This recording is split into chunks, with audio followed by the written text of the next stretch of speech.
Welcome to Not So Common with Pat Contry. I'm your host for this first podcast, my first non-gaming one.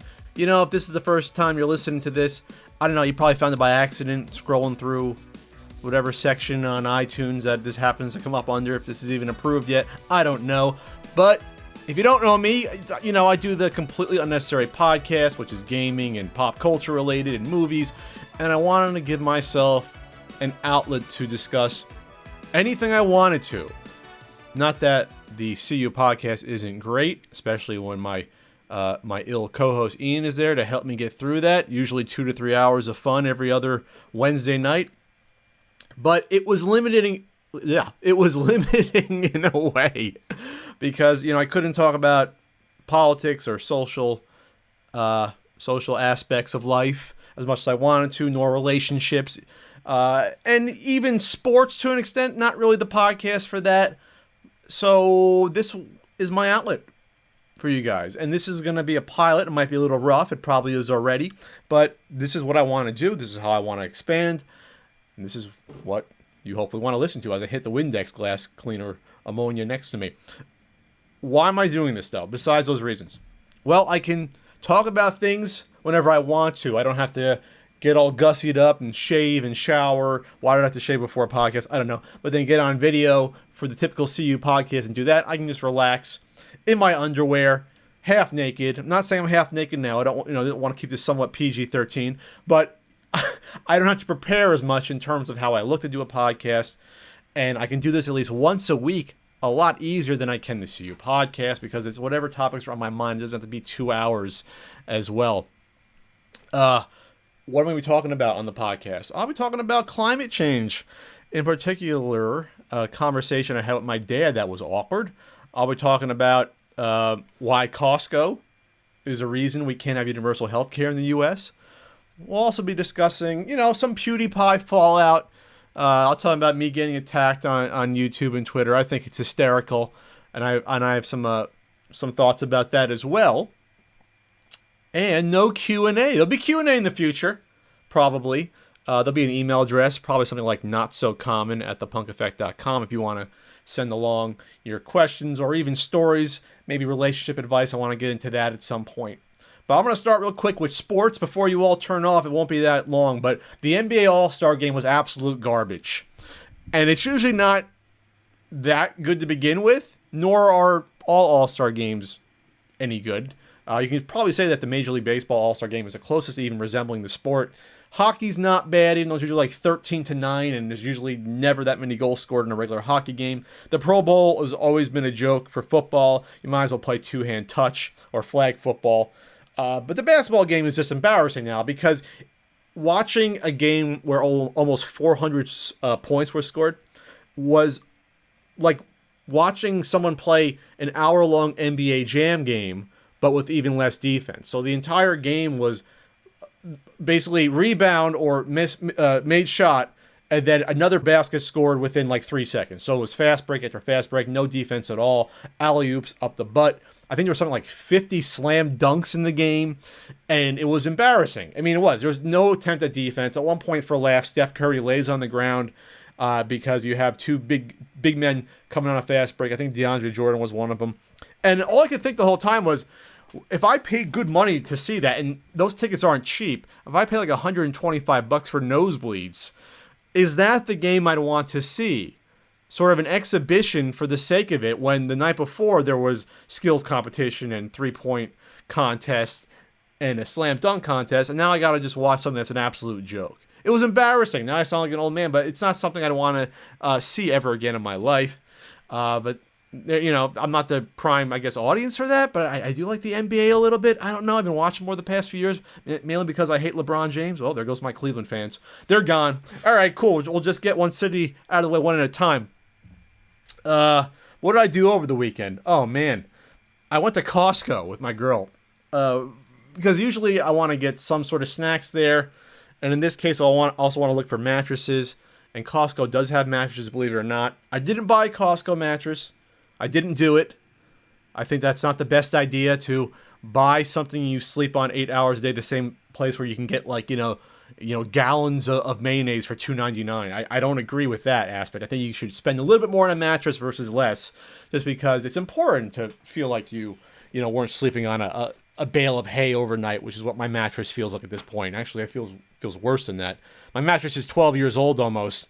I brought it from New Jersey. Probably a mistake. It probably cost me more to transport that mattress versus me just throwing it out and buying a new one. That aside, I don't make the best decisions, as you've heard before when I talk about my my LCD TV experience.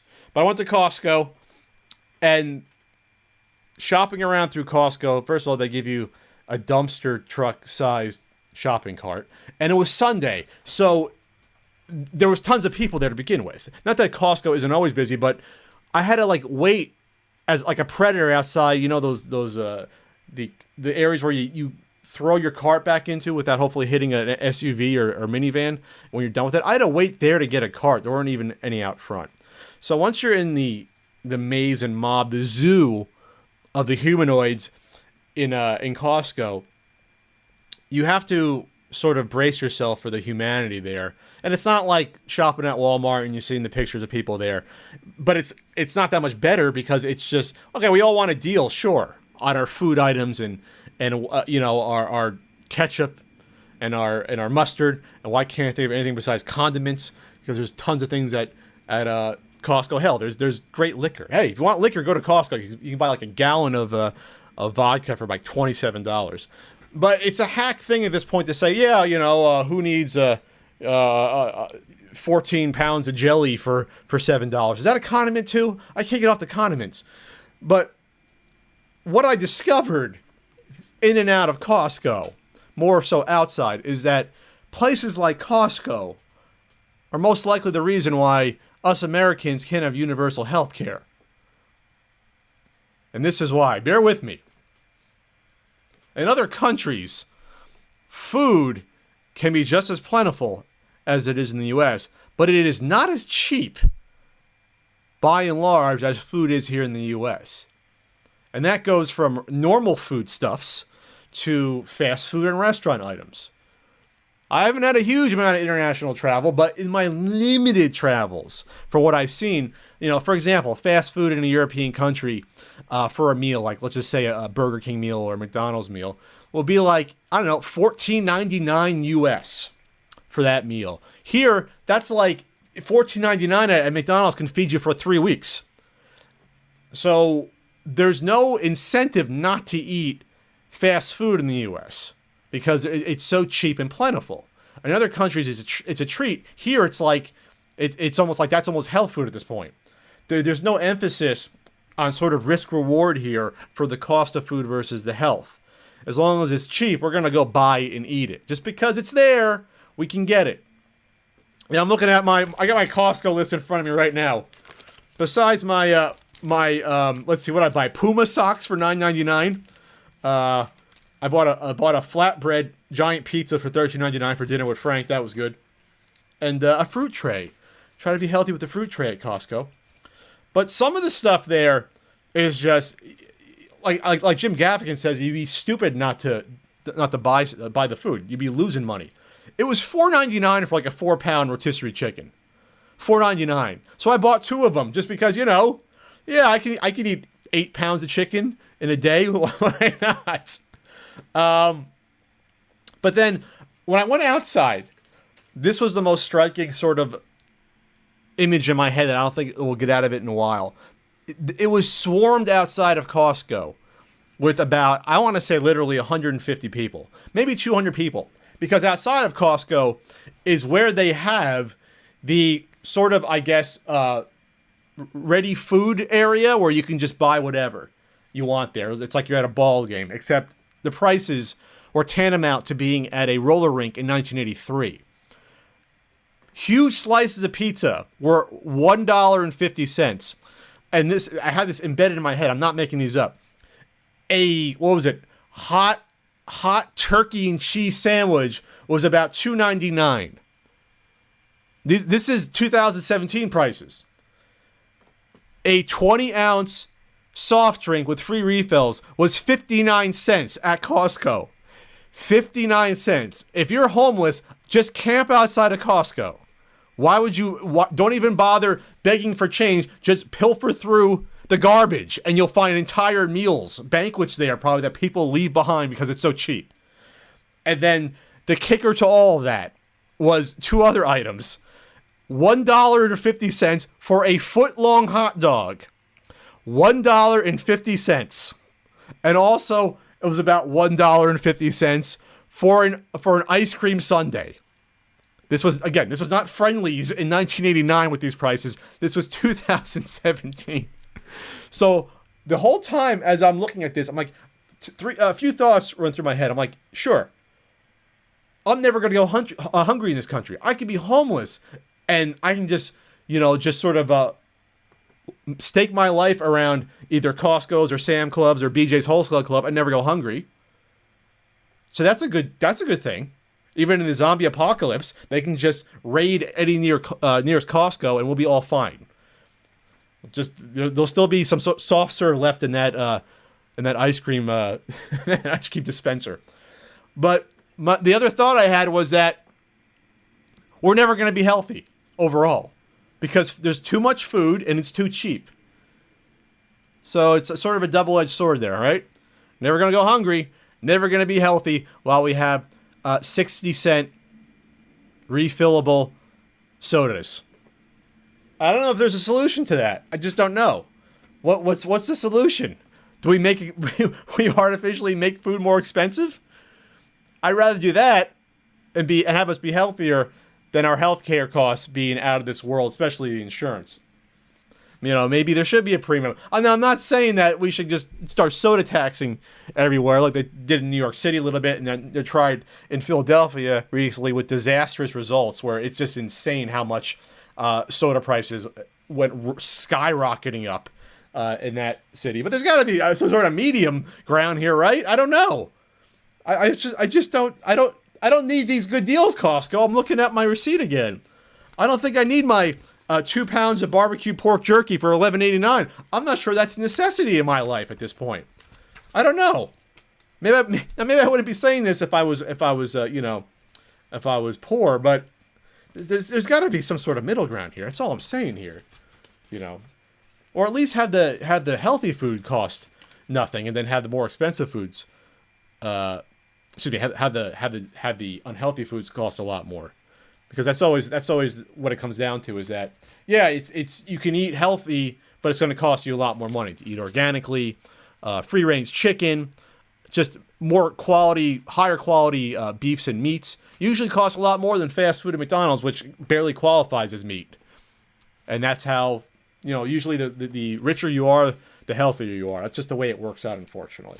Just a weird thought I had, as this podcast already goes off the rails about Costco being the reason why we can't have universal health care in this country. So whatever President Trump wants to try to pass with the GOP in terms of repeal or replace Obamacare, you can't do that successfully without probably striking down the large food chains where I can buy, let's see what else I bought, where I can buy 5 pounds of trail mix for $12.79, and I'm not making that up because that's how much I bought and that's how much it cost me.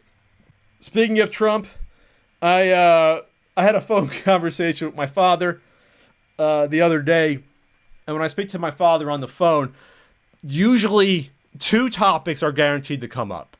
One, the New York Football Giants. Hey, I'm from New Jersey. He's from New Jersey. We both love the Giants. In my life, I've seen them win 4 times, twice against those dastardly New England Patriots with my idiot favorite quarterback, Eli Manning, winning both times. The second thing we usually talk about is politics. And we agree on politics, I'd say 50% of the time, maybe a little less. Now, my father is what I would probably call, I guess, a moderate Republican, if you can say that. Because he's anti-liberal for the most part, but he's not socially conservative. He's more, I guess, a libertarian in that way, or just, women's right to choose, gay marriage, marijuana. Who the fuck cares? We should be able to do what we want with those things, which I think most Americans are sort of like, at least tiptoeing in that direction or already on that side. This isn't the 80s or 90s or even 10 years ago anymore. Most those three things I said are largely accepted, and more state to state we are allowing those. Maybe not on a federal level yet, but then again, the Supreme Court said that gay marriage was okay, so that's already been decided. So that's not the issue I have with my father. The issue I had with my father, when speaking of politics this time, is that I saw this change in him and how he was talking to me about my beliefs, not just political beliefs, but beliefs in general. And this is all tied down to the toxicity of what we're going through right now with our, not just our political beliefs, but how polarized we've become even more so. So I'm talking to my dad about, I didn't vote for Trump, and that's not even something new to this podcast. If you're listening to the CU podcast, I didn't vote for Trump, nor was I a Hillary supporter. So you kind of know where I'm coming from here. But I always said that Trump was a demagogue and that he's a narcissist. I mean, I'm not even, some of his followers have to say he's a narcissist. If you want to run for president in general, you have to be somewhat of a narcissist, no matter what your beliefs are. Just to think that you know better than the rest of the world in order to lead it. You have to put yourself on some sort of pedestal to think that you think that highly of yourself, that you know better than the rest of the world to lead it. That's just my point of view there. But what started was from a sort of innocent, I guess, talk about politics with my father, which again, we agree like half the time on things, eroded very quickly when we started talking about climate change. Because it led to other avenues of disagreement, which led to him sort of losing respect for me as the phone call was happening. Like I could hear his respect just lessen for my sort of, maybe not for me as an individual, but for my political or social beliefs. And even though I think climate change shouldn't be a political issue, how you want to deal with climate change is a political issue. Not the argument whether or not it exists. At least in my mind, it shouldn't be. And I think that's where the problems arose in our conversation. So I think that climate change exists. If you think that's controversial, that statement, I'm sorry. I think it exists. Now, what you can argue, though, is the extent of how quickly it's happening or the extent that man is contributing to it. I think those are more fair questions that require a lot of research and aren't as easy to parse out at this point. You know, for example, like Al Gore thought by now that like half of the U.S. would have fallen into the sea. Obviously, that didn't turn out to be true. Was Al Gore right that we are contributing to climate change? I think that's not unreasonable. But how quickly we are doing it, that's up for debate. So my father disagreed with me on the surface about, I guess, that we are contributing to climate change in a negative way. And that's where the conversation sort of ran off the rails, where I can hear him gritting his teeth as we went along. So I try to bring up with him, evidence about, like, if you go to the EPA even right now, if you type in, let's see, EPA climate change, all right, EPA.gov/climate change. What climate change effects are we already seeing? They have greenhouse gas emissions data available. They have basic information, causes of climate change, etc., etc. And they have like scales separating human and natural influence on climate. The net effect, even if you don't want to take into account what they even say are observations that they record versus natural and human factors versus natural factors only, is that the average temperature of the world, the average temperature has increased steadily since the 80s up till now. That's undeniable. Like that's just science recording that.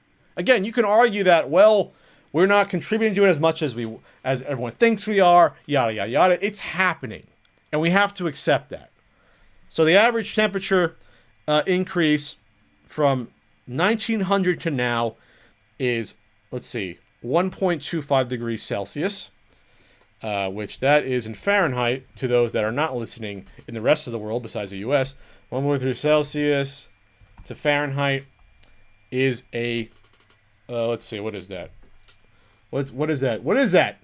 This is me trying to do Celsius math, and I can't even do it. It's a few degrees Fahrenheit at least. It's a few degrees. Which, again, it may not mean much to you if you're not feeling it, but in terms of ice caps, in terms of if you're already in a place that there's not a lot of water, that means a lot. It means a lot. When you tilt the balance that much, weird shit happens. Weird shit like me being on the phone with a friend of mine in Pennsylvania, where the one day he said it was like 65 degrees, and the next day they were expecting a snowstorm, which did come. When I was a child, I played street hockey every day from about October to like February, March. So 20 years ago, 25 years ago, I never remember being able to wear shorts and short sleeves while playing street hockey during the winter months. I remember when I was in New Jersey 8 years ago on a Christmas Eve wearing short sleeves and shorts and it being 65 degrees out. It might have been a little warmer. And that's becoming more common, like just weird shifts in temperature. I'm not saying that there's droughts everywhere. There's definitely been droughts in San Diego. That's a whole other issue. The past 5 years. Thankfully this year there hasn't been. But there's been weird shifts in temperature. The last probably 6-7 years I was in New Jersey, we didn't have like a spring. It seemed like everything shifted. Like fall went into December when it was still somewhat warm. And then you had a winter like January to like April. And then it became summer right away with no spring. And again, when I was a kid, that didn't happen. It just didn't. I spoke to Frank, who's been in San Diego for 30 years. And he says he's definitely noticed something weird happening the past 10 years. Where, at least 10 years, where it's just been hotter overall. There's been weird, I guess, weeks where it's been a lot hotter. So, for example, when I first moved to San Diego, it was extremely hot, which was shocking to me because when I visited the year before, it wasn't. It was like 60 degrees perfect weather. So when I moved to California, in San Diego, it was August 20th, 2009. For about 2 weeks in a row, it was about 90 degrees and humid. Yes, there could have been an El Nino that happened then, but Frank had said that that sort of weather never happened before, where it would just be unbearably hot in, again, San Diego, which is the most temperate place in the U.S. So what I'm trying to get at is all these anecdotal stories sort of line up in my head. So when I explained this to my father, I said to my father, just point blank, hey, Dad, what? In the last 10 years, I could wear shorts in New Jersey during winter. When you were a kid, do you ever remember wearing shorts during the winter months? Do you ever remember even one day where it was unseasonably warm? Or there was a trend where over a few days it was that warm? And he said to me, oh, I don't remember when that happened. Well, I asked Frank, because Frank lived in New Jersey too, and Frank never ever remembered a day in New Jersey where it was like 70 degrees during winter. I'm not saying there could have been one there, but now it's happening every single year, it seems.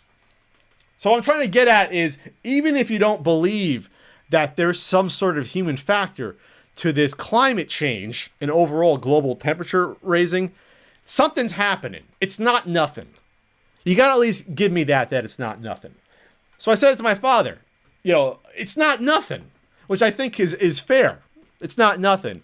And he goes back to me, well, they fudge the data sometimes in the UN, and, you have some scientists, 100 scientists come out and say, oh, this climate change isn't real. And I said, okay, Dad, you're going to find two things. I can guarantee you that there's been data that's been fudged in any scientific journal for any sort of cause that happens. And I would say that in this case, and I hear about these from time to time too, where data gets fudged. They're trying to fudge in order to move people to act, which I understand that, and that's wrong too scientifically. You shouldn't do that. You shouldn't be biased in your research or fudge data, no matter what you're trying to prove. Because that's not helpful. And in a case like this, where my father, would come on board, it gives ammo to the other side. Where, okay, see, these assholes fudge data. That means none of it's true. Which is false as well. It's a false sort of equivalency.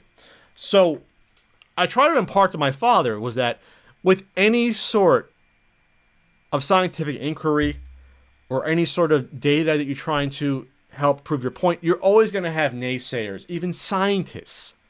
Just because you have the title of a scientist doesn't mean you're infallible, and doesn't mean you're right, or doesn't mean you can read data properly, or doesn't mean that you agree with how other scientists look at data. That's why you have what's called peer review of scientific study and data. That's why it exists. It's not like I'm a scientist. I can get any old bullshit study put in any journal. It has to go around to my peers for them to say, okay, this isn't horseshit. So when it comes to the climate change, the vast majority of scientists say, hey, something's going on. But you're always going to find those guys. I'm not saying they're lunatics. I'm just saying they have a differing opinion based upon the data, and or they do these are the guys that are also bought and sold by big oil companies. But that's a whole other conversation I won't get into right now. But the same way in the 50s and 60s, you had the tobacco companies hire their own scientists to say, oh yeah, their own doctors say, oh yeah, smoking is totally healthy. It doesn't hurt your lungs at all. Did they not do that? They did that 50 years ago. So anyway, what I was trying to impart to my father was that this can happen. You have even engineers, maybe some are reputable, some are not, and scientists that still think that 9/11 was an inside job and it was a controlled demolition, while the vast, vast majority of scientists and engineers say that, no, we can explain that these two huge planes with tons of jet fuel burning at a high temperature caused the towers to crash. And it wasn't melting steel. It was just making the steel a little infirm and weakening it. And that's all it took. Before I get the truthers to come after me on my first not so common podcast. So my father, though, was getting not irate, but aggressive with me that I would even consider that there's some climate change going on in the world. And he actually had the balls to say to me on the phone that, well, must be that California air doing something to you. Yeah, like all of a sudden, I moved to San Diego and I'm some sort of Greenpeace eco-terrorist because I live in San Diego, which, by the way, is a fairly conservative county because of all the military here. All the Marines and Navy. So I just thought that was hysterical that my father just lobbied that onto me, even as a half joke that, all right, Pat, you're just this sort of left-wing extremist now, which anyone that knows me knows that's not true. For the most part, I'm not. I'm pretty moderate. I'm usually a centrist when it comes to a lot of these things. I try to be somewhat even-keeled. So I thought that was funny. But I said to my dad, okay, and this I'll say to everyone else out there that you don't believe that climate change is happening at all. All right, if you don't believe that's happening at all, okay, let me ask you this. What if you're wrong? I'll tell you what happens if you're wrong. If you're wrong and the majority of people believe you, we have some catastrophic shit that's about to happen. If I'm wrong, then I look like an idiot. If I'm wrong, it's, I guess, the same as saying, okay, let's see, Y2K bug. So I get hyped up about something. Oh my God. Oh geez, all the computers going to erase themselves. We have to code all these old IBM XTs from the 70s and 80s so that the stock markets don't crash. All right, let's code and make sure it happens. So I over prepare for an event that might be possible, but then it ends up not happening. So we look like a fool. We over prepared. We were crazy about it up to a certain point. But then you know what? We move on with our lives. Okay? In this case, though, this isn't a simple, okay, well, the stock market, might have crashed, but it didn't. We still over-prepared. In this case, we are over-preparing for something that could cause irreparable harm to us as a species on this planet. If we even over-prepare even a little bit for this, it may not be enough at this point, but we have to do something at least. So that's my argument, is that it's an argument where if you say I'm wrong, I have a lot more to lose than you do on the opposite side. You have nothing to risk on your side if you're right. I do, because I live literally a mile or a mile and a half from the beach.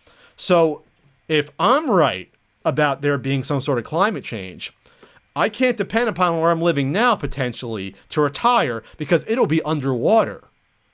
And that's what I said to my father.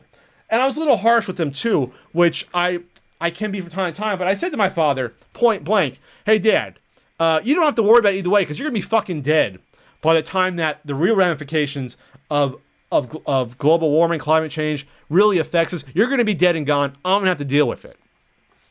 So by that account, and this is what you can say to anyone that doesn't even want to consider this, if they're over 60 years old, your opinion doesn't fucking matter anymore about it. I'm sorry, it doesn't. Because you're going to be gone by the time this becomes an issue or not. This isn't something that can be proven or disproven in a year or two. All I see, though, is on, websites, the average temperature increasing dramatically in the past 30 years. And being like, okay, well, this is a trend. It's a trend. It's not like 1 or 2 years where it went up and down. Yeah, it'll go back down 1 year, then it goes back up. It goes back up. So that's what I said to my father. He didn't really have a real answer to that because why would you have an answer to that? Because, yeah, they'll be dead and gone, and we got to deal with that or deal with that for our kids and grandkids. And again, I'm not some sort of eco-terrorist. It's just my observations. So my father gives the argument then about, well, the EPA's website is off. It's wrong. They're politicizing it. Okay, all right. I don't know how you're politicizing just taking the fucking temperature around the world. I don't know how you can politicize that. It's just facts. So I said, all right, let's go to NASA's website, Dad. NASA climate change graph. Okay. NASA also records this shit because NASA likes to be on top of this stuff. All right? So NASA, you go to NASA's website, you can see, we have the measurements of, of carbon dioxide, of CO2, which some people argue that, that doesn't really have an effect on the temperature or not. But okay, there seems to be some correlation with the global temperature at least. But if I search for, let's see, global temperature, it's right on NASA's website. The global temperature of NASA, let's see, it was compared to the annual mean. In 1881, it was negative 12 degrees Celsius. It went to a low, and that's really when they started really capturing global temperature, was like the mid-19th century, which is kind of when the Industrial Revolution was going on in Great Britain and started here soon afterwards. So that's kind of a good waypoint to really gauge what was going on, burning all the forests in Great Britain and building factories here. That's really when we started to have a much bigger effect in terms of producing CO2, for example, and just garbage being dumped in the air. But all right, the low point was negative 43 degrees Celsius in 1908. Starts shooting up in the 20s to 0.12 Celsius.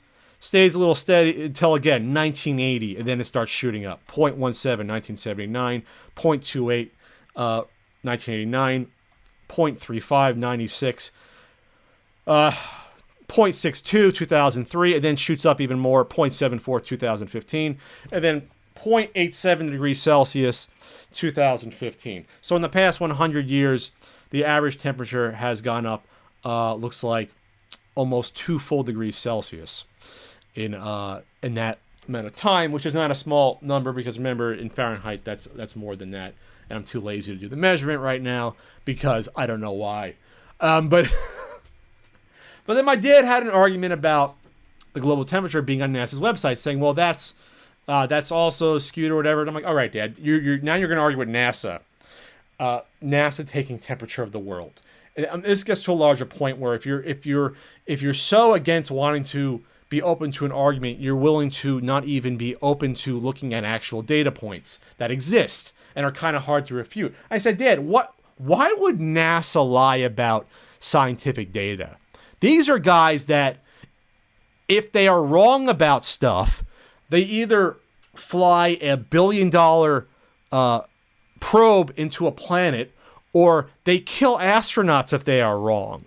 So they're usually pretty objective scientists when it comes to this shit.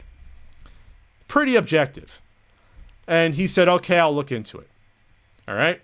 That makes sense. Then I talked about even the Arctic sea ice minimum, which I keep up with every now and then. But overall, the percent of Arctic ice has decreased since, again, that good old magic 1980 points for some reason. So in 1980, the average September extent, which I guess how much ice is there in September overall in the Arctic, was 7.83 million square kilometers. The peak looks like 96. It went up for a peak to 7.87. From 96, it went down and down for the most part. The lowest point was 2012, 3.62, and then it went up to 4.72 2016. But it looks like overall that means we've lost about half of the Arctic ice, which again, that contributes to overall to the raising sea levels. Not to get too scientific, but when water freezes, it compresses and takes up less space. When it unfreezes and turns to water, what's a scientific name for unfreezes? Melts. There's a lot more of it, and it can expand. So there was, let's see, what happened a couple weeks ago as I hit my mic? There was an ice sheet the size of Delaware that broke off from everything like in January. Iceberg the size of Delaware to break off of Antarctica. About to. Part of the Larsen C ice shelf. That doesn't sound good. Discover the power of new Dove Men Plus Care. I don't need Dove Plus. My skin is perfectly fine. Advertisement. So a large sheet of ice is set to break away from Antarctica, and scientists say it'll be one of the largest breaks of its kind recorded.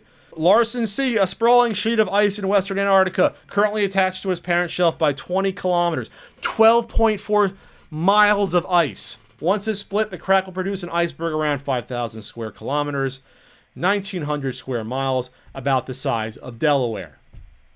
Great. That sounds normal. That sounds really cool. Yeah. Just a big old crack. So what's bad about that is that it can float away into warmer waters, and once it does that, it can melt, and then it becomes water. You know, that's bad overall. You know, because again, I live a mile from the beach, and then I think the worst case scenario when all this ice has gone is that I think the average sea level raises by 100 feet, which means bye-bye to a lot of the seaboards, and bye-bye to me where I am right now, because I think I'm probably only like 10 feet over sea level right now. So the whole point is this, is that if someone comes up to you in any argument, all you can do is try to kill them with facts, and hopefully they have some part of reason left where they can at least investigate this stuff for themselves. If they're too far off the deep end, there's nothing you can do about it. Because if they're too far off it, no argument, no set of data is going to convince them otherwise. But if they're family or friends, they might have some respect for you as a human being still, like my father probably does, without calling me an eco-terrorist, that they can look into this stuff themselves if you just point them in a direction. You know, I told them to go to a website like realclearscience.com, which is also there's a Real Clear Politics, there's Real Clear History, where it's an aggregate site where they not just post up articles from one perspective, but all perspectives, which then I think is healthier actually, even if you're on that verge of not believing anything anymore besides your side, that you can read all perspectives and at least come to your own conclusion, at least learning how other people think.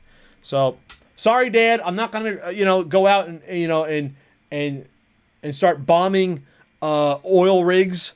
That's not where I'm at. I think I'm fairly reasonable when it comes to this stuff. So, look into this yourself. I think it wouldn't be that bad if you did. By the way, the percentage of scientists that believe that climate change is happening is about 97%.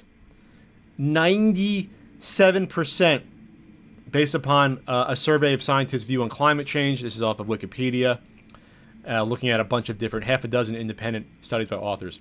Concluded that the finding of 97% consensus that humans are causing recent global warming. Yeah, so of course you're always going to have people on the fringe, but that's pretty convincing to me. 97%. And I'll just say this, even if you don't want to believe that still, what you want to believe is that renewable energy is cheaper or will be cheaper overall in the long run. If we can get to, electric cars, it'll be cheaper for us to power that. Nuclear power is cheap and clean. It is right now. There's just a stigma against it in the U.S. at least, where that's a lot cheaper than fucking coal, and it's a lot cleaner than coal. And then plus, not to get into world politics too much, I'd love to see the world embrace clean energy, so these awful regimes in the Middle East wouldn't have any money or power over us anymore. I think that alone, give me just that one reason, and I would love to see us go clean energy. If we can top over the Saudi royal family by going for clean energy, then that's worth it to me. Absolutely is. All right, speaking of the royal family, there's one that's emerging on this sort of new media called YouTube. A new sort of elite. And it's come to sort of my crystallized perspective of what's going on based upon, I guess, the fallout over the PewDiePie anti-Semitic videos.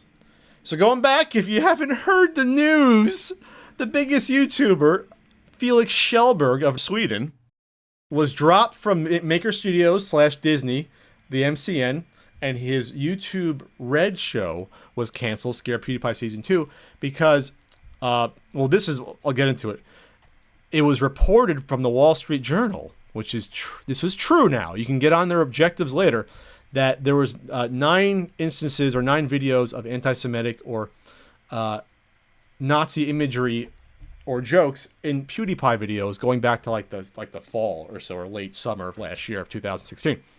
So in the wake of that report, I say that with this weird tone in my voice because it really wasn't the wake, I'm going to say. I mean, they dropped PewDiePie.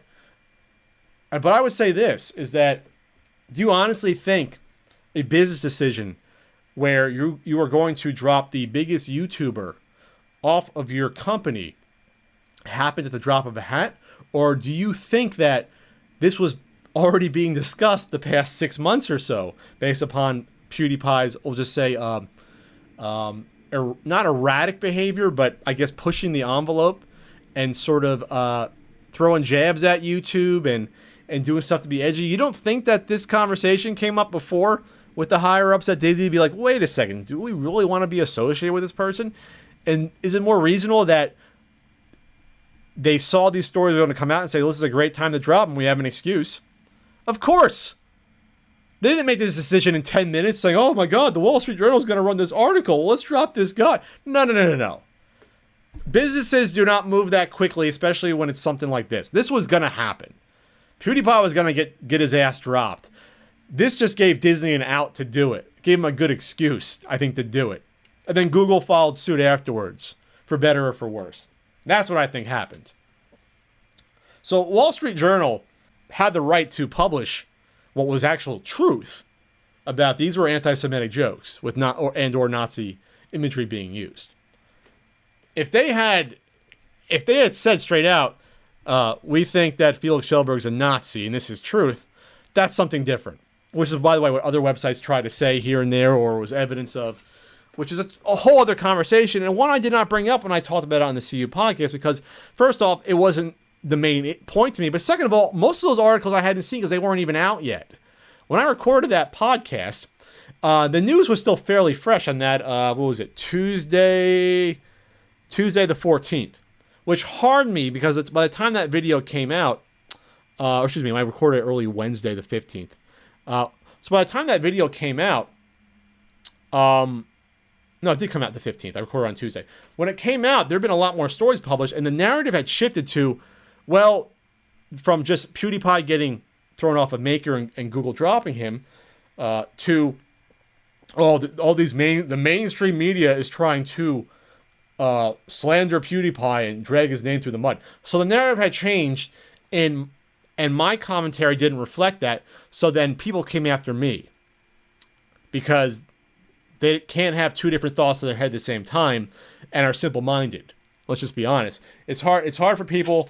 It would have been hard for them to even to think about, well, PewDiePie made jokes that he has the right to make, which I said in my video, but also Maker and Google have the right to drop him or punish him for those jokes if they choose to.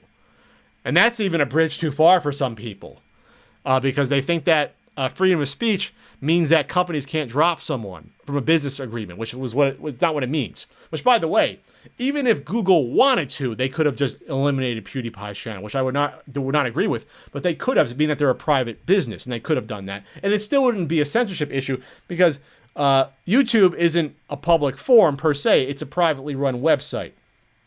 You know, it's really a business. It's like stepping into a restaurant. I don't have to serve you food because you're in my restaurant. But YouTube, to their credit, said, hey, Felix we're not censoring his videos. He can still publish them. We just don't have to put our premium ads on them, which is their right too. So in all this conversation, what I saw emerging was disturbing, and it's become more disturbing now, is that we've seen this weird YouTube peer pressure emerge, bordering on, I don't want to say authoritarianism or even fascism, but we're seeing this sort of group thinking arise where you better line up with PewDiePie and defend him at all costs, regardless of nuance or complexity of the argument, or else we're going to come after you. Which is sad. It's absolutely sad, because you can still say that, certain websites were slanted in their coverage of the news, but that doesn't mean that the news shouldn't exist in the first place, or that the news doesn't exist, because the news absolutely does. Those videos were made. There was a death to all Jews, and a Hitler was right joke that, quote unquote, joke that were made, which, by the way, I saw those videos, and I think people got on me too because Pat didn't get the context. I got the context in those videos because it was clear, because Felix said it in those videos, that I want to show that how weird it is that you can get people to pay for whatever you want, which, again, I said in my original video, people didn't get because they're fucking idiots. But absolutely, you can do whatever you want and say whatever you want, and you can have someone prove a weird point by doing whatever you want them to. But again, there's an infinite number of ways to prove the point that you can get people to take money to do bad things on Fiverr. Infinite number of ways to do that. Two of those ways out of the infinite number is a Hitler was right joke with a guy dressed up like Jesus, and a death to all Jews joke. So that's what I want to hammer again. The point that out of all the infinite number of ways you can make that joke, those are the two ways you choose to make it. And people might be comfortable with that. And it's that right. It's a right to be comfortable with that or not. I'll just say this, though. I wonder if this isn't a cultural issue. And I didn't bring this up on the podcast. I almost did. That, this is just being real. Felix is from Sweden, considered by the Nazis to be an Aryan country that was quote-unquote neutral during World War II, but they actually assisted the Nazis in their war effort. So, being in that environment, I'm not saying it was even conscious, but maybe there's not, could be crazy, maybe there isn't as big of disdain for the Nazis, maybe, I don't know, maybe subconsciously, versus in the US or other parts of the world like Great Britain, where we actively fought and died against the Germans and Nazis in World War II. And again, not all Germans were Nazis. We have to understand that too. But I had 4 or 5 members of my family serve during World War II. Thankfully, none of them died. That alone would give me pause to wear, what do you buy, like an SS uniform or German officer uniform? That alone would give me pause to do that, just to make me feel icky. I guarantee you that he didn't have that sort of pause, partially because of that. I don't think it's even controversial. I just think it's a fact of life. Coming from a different country, a different culture in general. Now, he has a lot more comfortability making jokes like that. That's just obvious because it's self-apparent, because he made the jokes that he had no problem using Hitler imagery and death to all Jews jokes to make his point, or whatever fucking shallow points that are being made. But that's not what I'm trying to say overall. That's just an aside. What I'm trying to say is that there's been big YouTubers attacked, but most YouTubers went directly to kiss Felix's ass. They waited a day or two to see what was going to happen, to see if he was going to get tossed off YouTube. But then I saw a bunch of tweets in support of PewDiePie, which was strange, just because, are you sure you know what you're supporting? You're basically supporting what I would deem irresponsible jokes. Again, you have the right to make them. I think it's irresponsible. Plus, you're saying that you have the right to do something and act like a petulant child about it. and rewarding really bad behavior. And not bad behavior being the jokes themselves, but rewarding the whining and crying and bitching about being called out about it. When you're someone worth $20 to $30 million, trying to portray yourself as some sort of fucking victim, when you have the world's in the palm of your hand. The world is your oyster. That's another cliche. But so that just comes off kind of weird. But what I think is what these YouTubers are doing is trying to make sure that they're seen in the big guy's eyes, big guy being PewDiePie, that, oh, well, I want him to remember that I support him. They're basically kissing ass for the future. And I'll get to 3 YouTubers' responses in particular that went in different directions. The first was Markiplier's, who put out this general respect video. All somber. I'm not going to be happy, Markiplier, my deep voice. But I don't want to make fun of him for his voice. He's got a great radio voice. One of the reasons why he's popular. Talking about we should respect each other. That's not a bad notion. Now, we should respect each other. But what was weird was that the timing that he used to do it was in defending his friend Felix, who had just been, called out the carpet for his anti-Semitic jokes. And he briefly mentioned them. Oh, yeah, he apologized already for these jokes, blah, blah, blah. But then he said that, we all have to respect one another. And that's where I'm going to just say, no, I don't have to respect anyone if I don't want to. If someone does something abhorrent, I'm not even saying PewDiePie did overall, I don't have to respect that. I don't have to respect the individual if I don't want to. Now, you can make an argument that I have to be civil to everyone. If I see PewDiePie, I'm not going to go and just scream in his face, but it doesn't mean I got to go grab a cup of coffee with him or grab a sandwich with him, as Ian would say. I absolutely don't have to do that. I don't have to even talk to him nicely. I don't have to treat him nicely. That's not a requirement to respect each other if we don't feel that we are either getting respect or we don't feel that they're displaying respect to someone else. So I'd say to Markiplier, who's never going to hear this, why should I respect someone? Or okay, let's put it this way. Why should I be forced to respect someone that would make what I would feel to be anti-Semitic jokes? Especially if I'm offended by that, why should I respect that individual making them? I'm not even saying I was offended by them. Because personally, I wasn't offended. I just think they were shitty jokes. But why should I respect that person? Why should I respect a person that called out 10-year-olds and 12-year-olds in his own videos, which led to his fans attacking them because I couldn't handle it, or because, I wasn't mature enough to handle a 10-year-old going after me? And this happened more than once, where he would spotlight 10-year-olds responding to PewDiePie and then try to tag it with, oh, guys, don't go after this kid. Come on. We knew it was happening. Why should I respect that individual making bad judgments like that? Why should I be required to, Markiplier or Mark? Why should I be required to do that? Do you have a good answer for me?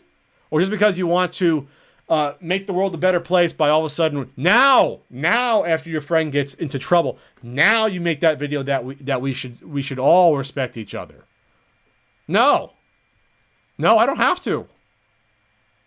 Respect is not a requirement in life.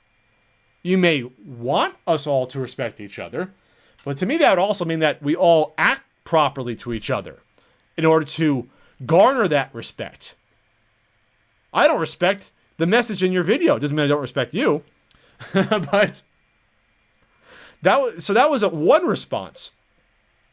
But the other 2 responses that got major backlash, well, one got major backlash, the second one didn't, was Casey Neistat, who we actually talked about on the podcast before, who were saying that, which me and Ian called out Casey Neistat for saying that, for him calling out YouTubers who weren't coming out and basically endorsing Hillary Clinton over Trump, which me and Ian said that was really stupid of him to do. But in this case, he had a similar viewpoint to me, where PewDiePie is probably not a racist or anti-Semitic. We'll just say anti-Semitic because anti-Semitism to me is technically not racism. That's another conversation.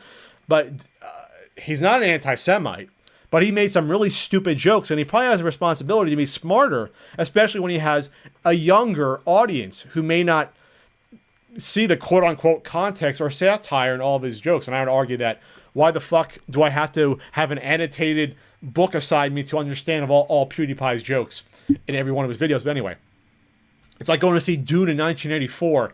They had to put a fucking book in your seat in order to understand the movie. No, that means your movie sucks then. Or in this case, your jokes suck if I can't understand the joke from the video itself, and then I gotta go and watch, 15 other videos in order to understand them. Do better jokes. Be better. Even PewDiePie himself admitted in his quote-unquote apology that he was an amateur when it comes to comedy. And that's the first rule of comedy, is that you shouldn't have to explain it by referencing, 47 other things. Jokes should be able to stand on their own, by and large. Not 100% of the time they don't have to, but if your main point's going to be a death to all Jews or Hitler was right joke, it better fucking stand on its own. And not to fall back on, well, it was satire context. It better be crystal fucking clear what you were doing there. Which, if you want to bring up South Park making jokes, their jokes that are either what you would say racial, are very fucking clear what the point of those jokes are, and usually the points of those jokes are making fun of the people making them. Usually making fun of the racists or making fun of Cartman for making those jokes. Not just celebrating the joke by and large. That's not the point. But that's what Casey Neistat actually brought up intelligently, to his credit, that, you have to be clear about what these jokes are. But someone else said something very similar as well, which was interesting because this was quote unquote a friend of PewDiePie's. And someone also involved in that Revel mode, super YouTube MCN group that's falling apart. Jacksepticeye. So Jack comes out. Jack is Irish, right? Has green hair, which, by the way, what's with the YouTube elite? You have to have colored hair for entry now. You gotta either be like white hair, red, blue, or green. I don't know. I guess I'm too old. I think I thought about having my hair blue or green or something. Anyway. But Jack comes out and makes a very reasonable sort of even-keeled video saying, he said a few things, again, the same things I sort of said in my video. He said, PewDiePie, or Felix, is not a racist, he's not an anti-Semite, he's not a Nazi, but he made some stupid jokes that went too far. And it's Disney's right, as a company and or Google's, to distance themselves from them because of that. Which to me is fairly reasonable point. But he got so much shit for that. Because he wasn't just towing the PewDiePie line. So much so that he actually tweeted out afterwards that he had to have a talk with Felix. And say, after my talk with Felix, I should have been more in better support of him. Which basically meant that PewDiePie came and whined to him because he wasn't showing the degree of solidarity that he preferred to. Or would have wanted in his quote-unquote trying time of being a guy worth at least $20 million, making Let's Play videos. So Jack got in a world of shit. And then you had people like Keemstar, Human Compost Pile, basically come out and stir the pot more, attacking Jacksepticeye, saying you backstab PewDiePie. We all have to stand in solidarity because these outsiders are coming after us. The mainstream media is coming to get us. Which, by the way, I think Keemstar is a big Trump supporter. So he's already on that mainstream media is out to get us, drinking that Kool-Aid. But Jack actually in his video said that was silly too, to think that there's this mainstream media push against YouTube. And I think it's silly too, and this is why. It's not direct competition. The mainstream media is not making YouTube videos and silly Let's Play videos and garnering, it's not like the Wall Street Journal has an account with millions of people. They're doing similar content. The content is entirely different. A straight news organization is not doing the same content as YouTubers. So to feel threatened by that on its surface is weird, and I think it's wrong. Now, if you want to say the mainstream media went after InfoWars and Alex Jones or the Young Turks because they are reporting news in almost the same way as cable news is doing that, I could see that point. But it's not like the mainstream media is competing with you, Keemstar, and doing their own shitty version of TMZ. There's TMZ, and then there's you. That's your competitors. The Wall Street Journal is not competing with you. The Wall Street Journal is not competing with PewDiePie. So whatever influence you think they could have on these YouTubers is going to be pretty fucking minimal in the end, as we saw from what happened here. So you're just trying to stoke more fires for yourself and get attention, because you have to keep yourself in the spotlight, I guess, over a huge issue like this. Which, by the way, people came after me for saying, well, I was trying to piggyback on this issue. When I put out my video talking about the PewDiePie situation, I knew I would lose subscribers, which I did. I probably lost a couple hundred. And I knew it wasn't going to blow up because I was in the vast minority, in my opinion, especially amongst big YouTubers. But I guarantee you, and from my conversation with a couple of fairly big YouTubers, I am not alone in how I thought about this situation or my vantage point of this anti-Semitic joke situation with PewDiePie. I'm just one of the only ones that came out and actually spoke about it. Because for some reason I have little fear and or I'm an idiot and don't care about my professional YouTube career as much as others do. But that's why I'm in support of guys like Jacksepticeye or even Casey Neistat for having the balls. They have the balls, not me, because they have a lot more to lose than me. I have 210 or so thousand YouTube subscribers. They have millions of YouTube subscribers. They have millions, so they have a lot more to lose than I do. And being true to themselves and coming out and speaking their mind and not just automatically just saying what the YouTube Gestapo wants them to say, fall in line with PewDiePie or else, which is kind of disheartening that no one's really talking about this. Except for I saw one article on Kotaku about YouTubers getting angry. YouTubers are getting dragged for not supporting PewDiePie 100% by Patricia Hernandez. Which, yeah. Now, this is an editorial. This isn't news. And Kotaku is mostly editorials. And most of the time it's a rag. But, you know, that is neither here nor there. But they made the same point I do. That, you know, Jacksepticeye comes out, has a level-head video. You know, he defends Felix Schellberg as a person, but critiqued the delivery of some of his jokes. And even PewDiePie himself critiqued the delivery of his jokes and said, I'm an amateur. And maybe they didn't hit as well as they should before Felix gave a middle finger to the Wall Street Journal, which I think is funny because like the Wall Street Journal gives a shit. Attacking the media is usually pretty bad because at that point that means you either have nothing to say or it just shows how much it's affected you, by the way. So he got destroyed though in his comments, and he got destroyed on Twitter. But you know, I think most reasonable people would not go on to a YouTube video and comment. Would have to comment in defense of something that's reasonable because they have better things to do. That's why most YouTube comments, not all of them, but most are septic, toxic trash because those are the type of people that are going out of their ways to make the comments. They have nothing better to do. I'm sorry. Chris Pratt was right. The comments are garbage. Well, the comments are bullshit. That's what he said. Jacksepticeye, he said he considered removing the video to avoid confusion, but he didn't. Good. He shouldn't have to remove it. Because that's what he truly believed in. H3H3, who is a friend with PewDiePie, which is surprising to me because I think if H3H3 was friends with PewDiePie, excuse me, if he wasn't friends with them, he'd be one of his targets for his videos. He did an interview with Casey Neistat where he said, would you say that the like to the dislike ratio is an accurate portrayal of the quality of that video? And Neistat responded, the dislike ratio was because of a negative video about what I had to say. When I watched the video for the first 24 hours, it was very positive. I felt like the jokes that PewDiePie made were insignificant and stupid, but because he has such a spotlight on him, he's not able to make stupid jokes the way you and I can, which is fairly reasonable. Neistat added that he clarified he did not approve of the mainstream media's hit job in taking some of PewDiePie's jokes out of context. Again, the mainstream media, you can argue, has an objective in doing that, but again, the overall, you know, they're not going to affect all these YouTubers. And again, if I made that joke, or like he said, if even Casey made it, they would have got after him. PewDiePie is the #1 YouTuber. He was going to have a target on his back forever for this sort of shit. I'm surprised it took this long for it to get to this point. So if PewDiePie didn't think this was going to happen at some point, pushing the envelope and making Hitler was right and death to all Jews jokes, he's either really stupid and thinking it was going to happen, or he's naive. One or the other. I don't know. Or either that or he wanted it to happen because it was going to happen at some point. And I think it's funny where YouTubers go after each other, or people will comment saying, oh, this is a clickbait piece, or this is a clickbait piece, when the people even reporting on it, like Keemstar, are doing it for clickbait.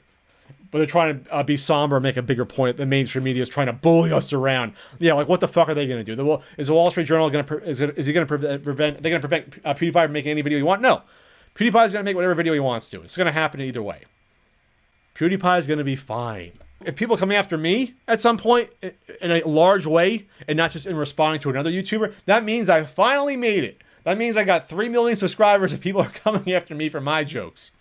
You know, if I get a dominatrix in my videos again, and people really bitch to me about it, that means I made it, and I shouldn't care that much because I have perfect freedom to do whatever I want on a podcast or on YouTube. It's pretty much still the Wild West, and will be for a while.